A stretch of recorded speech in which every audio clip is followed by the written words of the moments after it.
एवढे लोक खेकडे आणते आणि खेकड्याची भाजी खाते तवा वा त्याच्या बायका अशाच बोंबलते काय? हा, सगळ्याच बायका बोंबलते म्हटलं माणसाच्या नावानं, पण माणसं ऐकत नाही तर काय करणार आहे. हे तुमचे 2 हे 3 घोबरं घ्या तुमचे आणि चला हा तिकडं गेटच्या बाहेर वा गल्लीवर आणि करत बसा. हे घ्या, हे यानं पाणी पेजा, यानं पाणी पेजा, याच्यात भाजी बनवता. घ्या घ्या पटकन, हातही गेला एवढ्या घोबरायले. अव तू मसाला तर करून दे खेकड्याची भाजी आणत तवा. मी अजिबात मसाला करून नाही म्हटलं तुम्हाला, सांगून राहिली आत्ताच.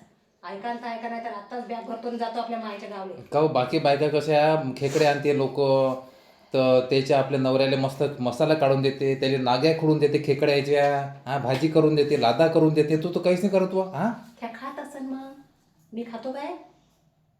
खातो काय मी? तुले पे रसा बी म्हटलं तर टोंगयचा. टोंगळे नाही काय, तुमचे टोंगळे चांगले राहिले पाहिजे, तुमचे घुटणे चांगले राहिले पाहिजे. अव तर खेकड्याचे भाजी खाल्ल्यानं टोंगळे म्हटलं चांगलं राहते, टोंगळे दुखत नाही. जरासा दिमाग तरी आला पाहिजे तुम्हाला.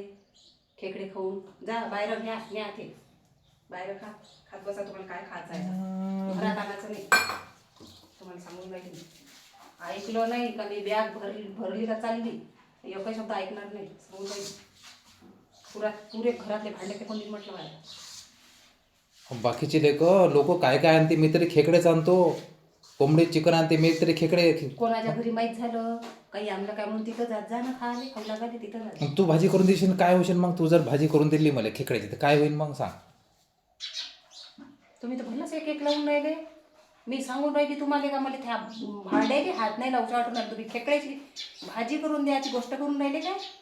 अजिबात नाही करून देत मी तर. हे काही लावता भाजी करून देऊ तर मला तर मी डोळ्यानं पाहत नाही.